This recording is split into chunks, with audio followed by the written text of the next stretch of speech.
Welcome to this edition of today's Conversations on Leadership. I am your host, Dr. Gilles LaMarche.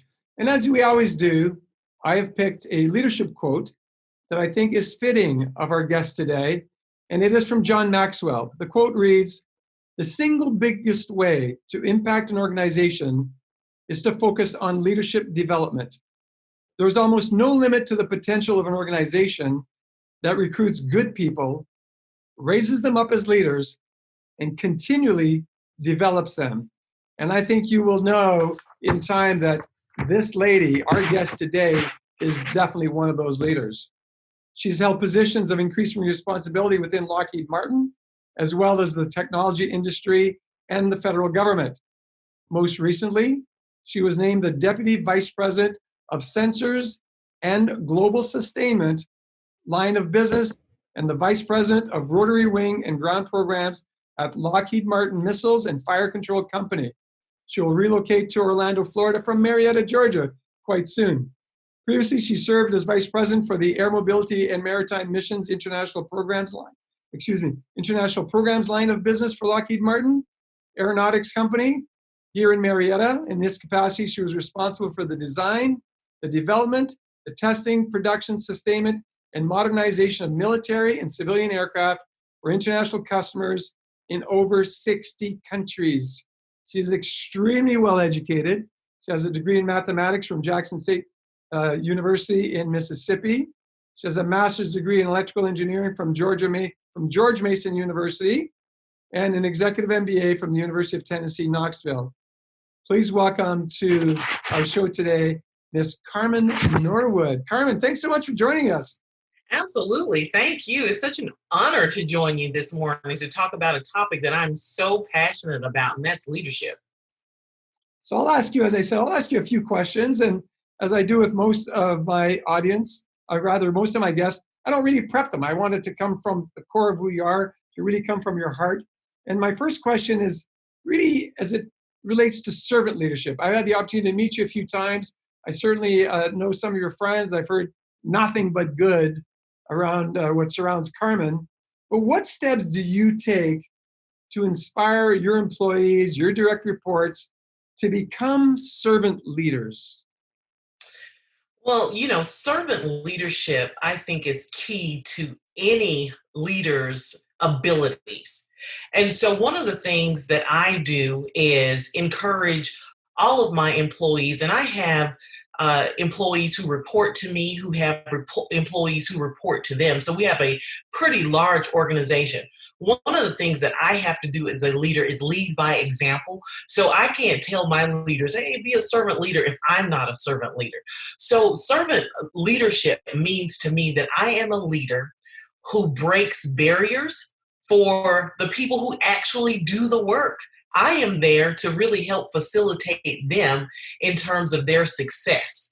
And so I have to exhibit that on a day-to-day basis so that my employees who also have employees reporting to them will do the same thing. I'll give you an example.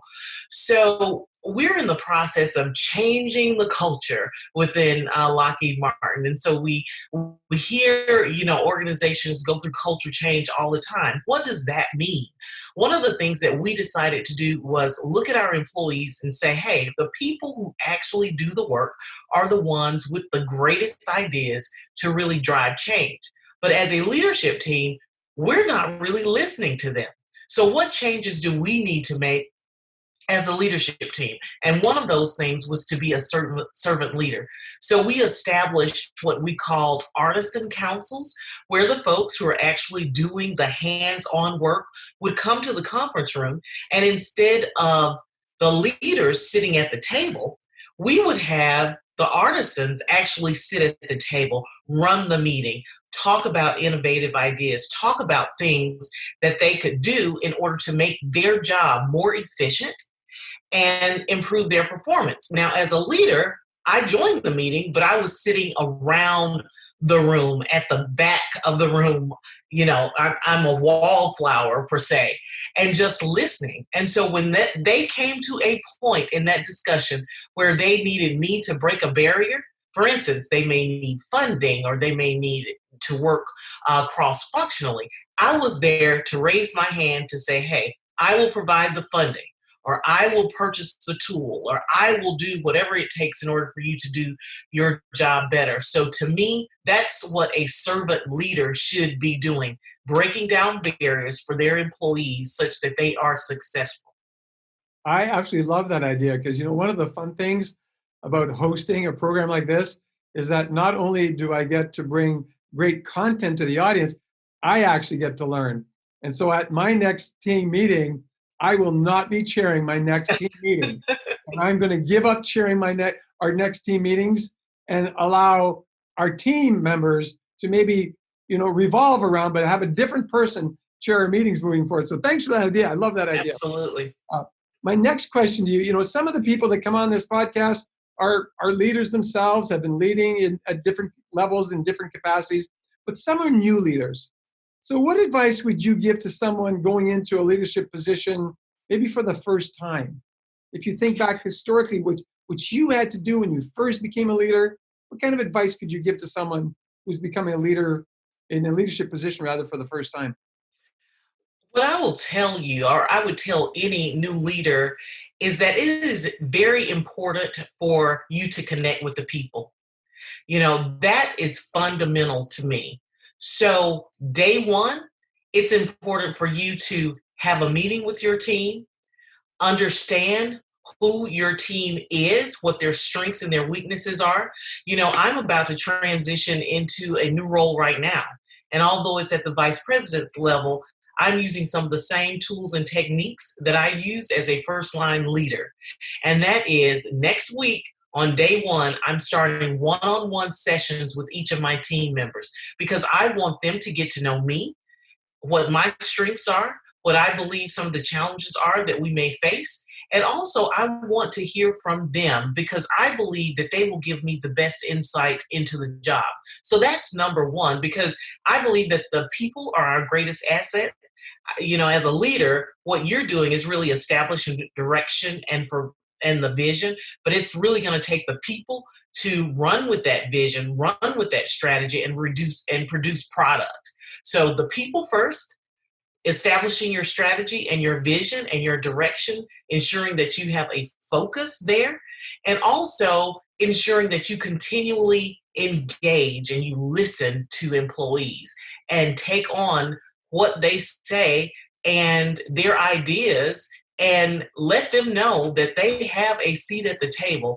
And a lot of times when I'm talking about my team, I talk about all of us being team members as opposed to me necessarily being the leader and you all work for me. No, we're all a part of one team.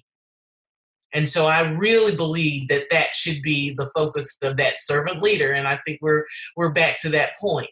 And so transitioning from maybe a strictly technical type role into a leadership role, you got to add the people piece to it and the strategic piece. I remember when I interviewed for my first executive leader job, and I did not get that job. And I was like, I need some feedback from the folks that interviewed me. So one of the things that the interviewer told me is, hey, you have to become more strategic. So, as a first line leader, you were really tactical, solving problems. But as you move into the organization, you not only need to think about today, but 3 years down the road, 5 years down the road. So people that I mentor that's transitioning into leadership, I always tell them, start strengthening those strategic type mechanisms early in your career, because then it becomes a little bit easier as you progress to the higher levels. And I loved when you said that as a leader, you're simply a team member.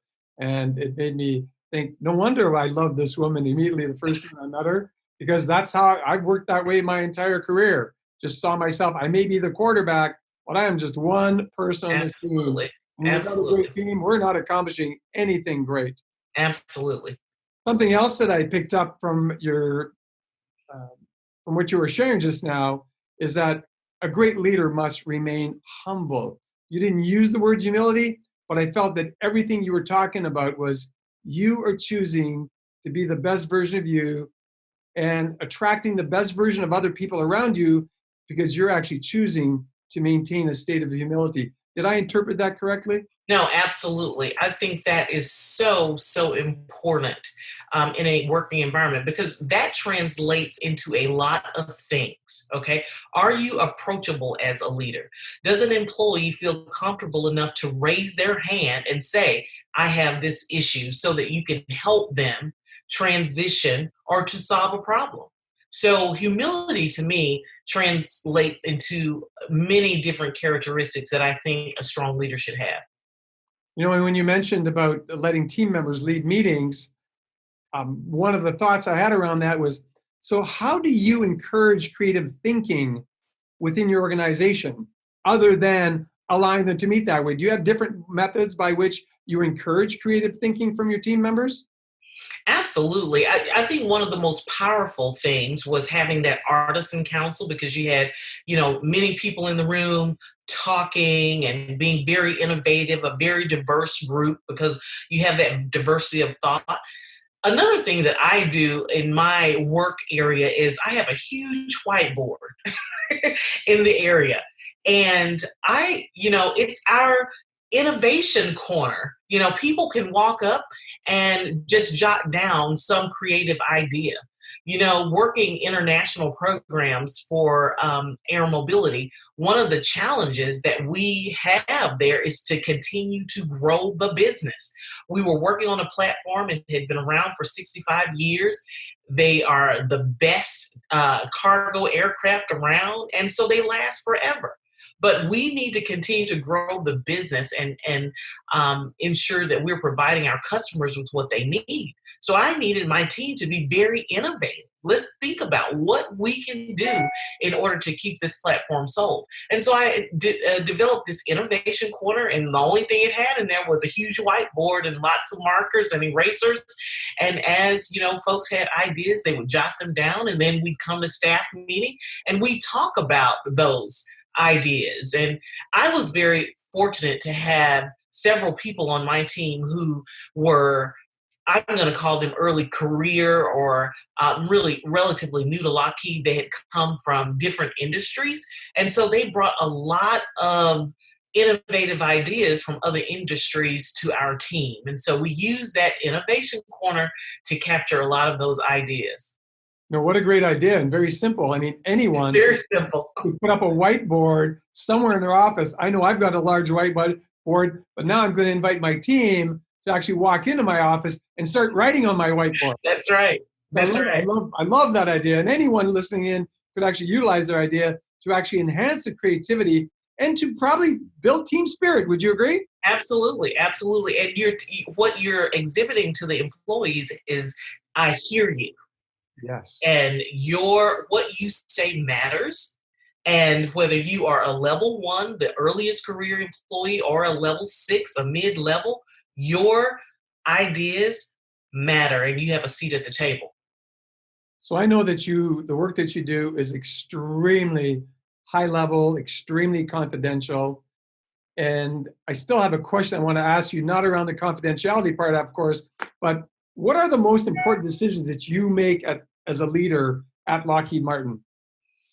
So one of the most important things, I am a program manager. I have profit and loss responsibility. My whole job is to ensure that we secure programs that's going to move the business forward. We perform with excellence, and we get the profit margins that we thought we would as we estimated and bidded on the contracts.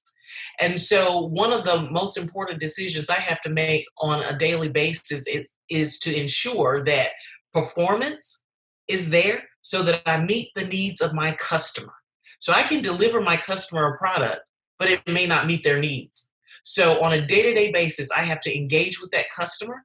I have to understand their needs. I have to be very open and transparent with that customer in the event something goes wrong on the program or if something goes right.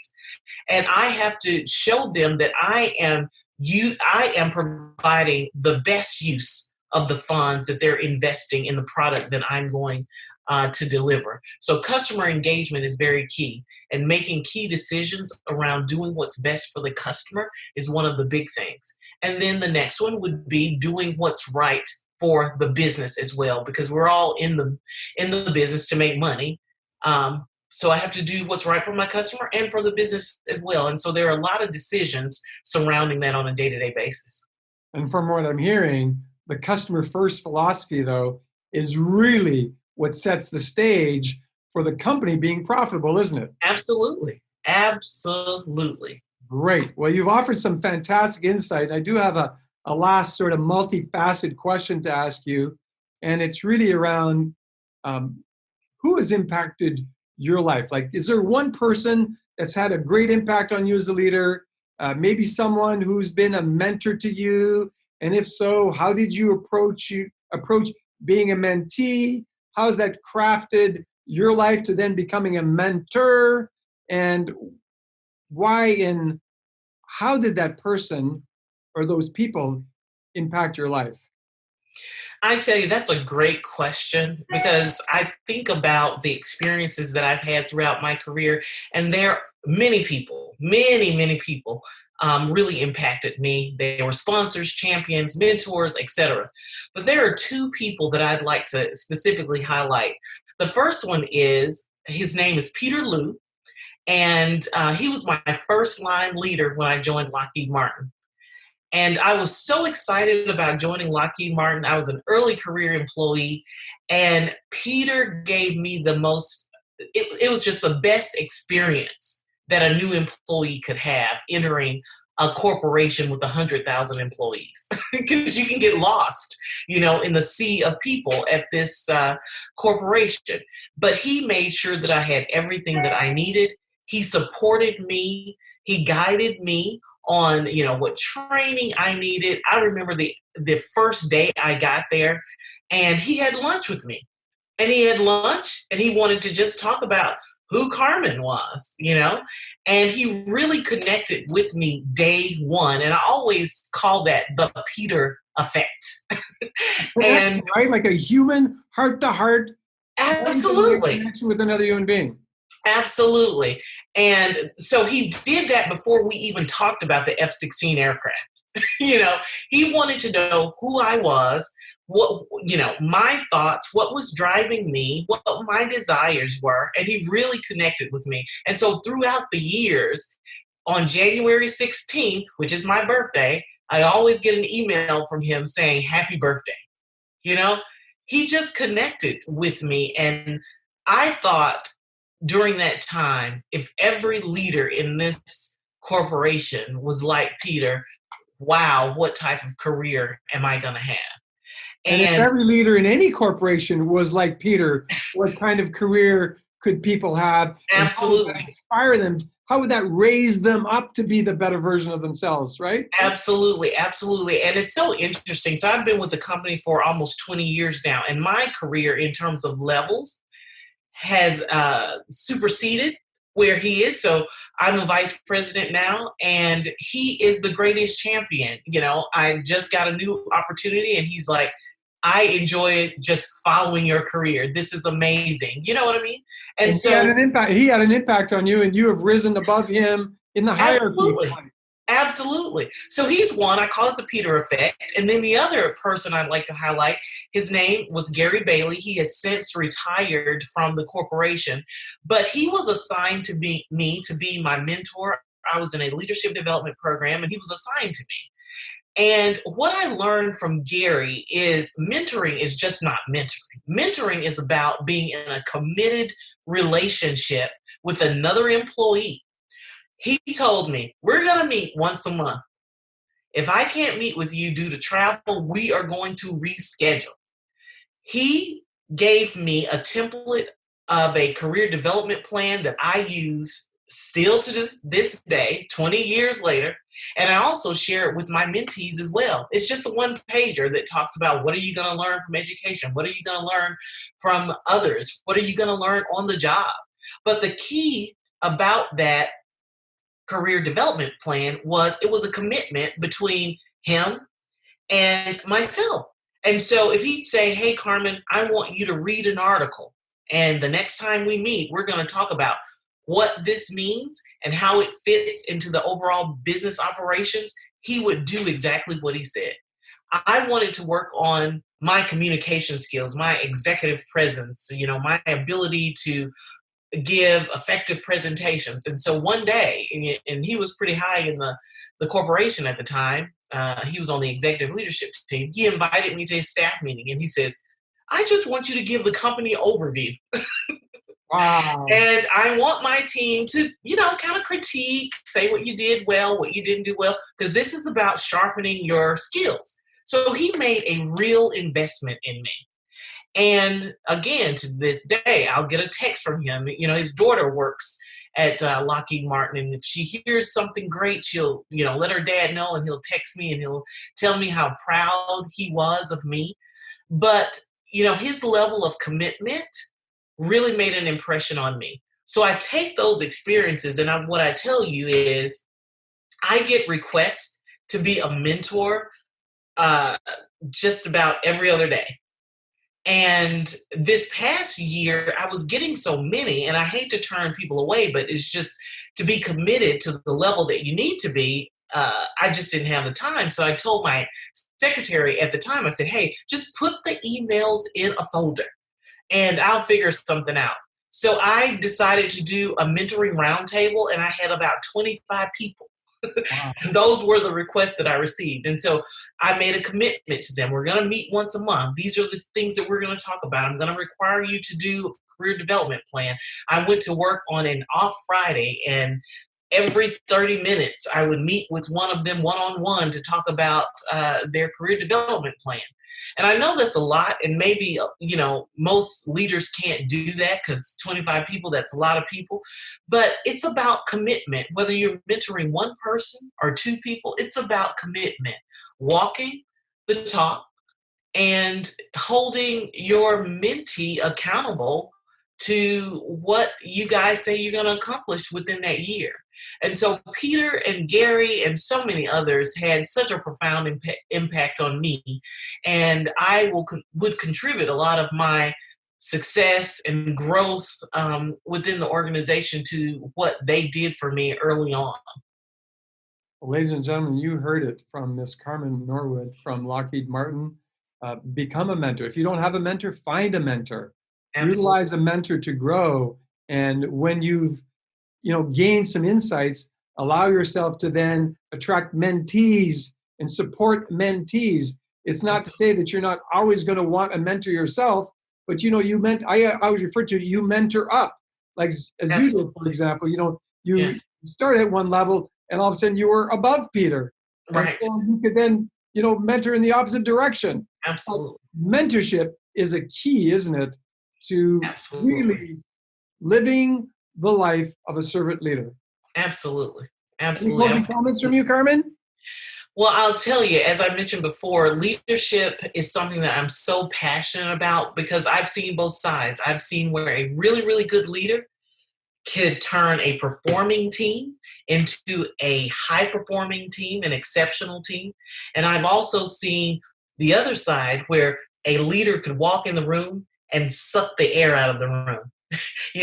And so I really want to be that leader that's a servant leader and who basically gives the team the tools that they need to be successful because we're all on the same team. And so I would encourage those who are listening to invest in growing as a leader, not just invest in your technical knowledge. As you become higher and higher in corporations, it's all about the people. It's really all about the people. So how do you develop a leadership style such that people want to follow you and engage with you, right? And so that's what I would encourage those listening to do is to invest in your abilities to become the best leader possible.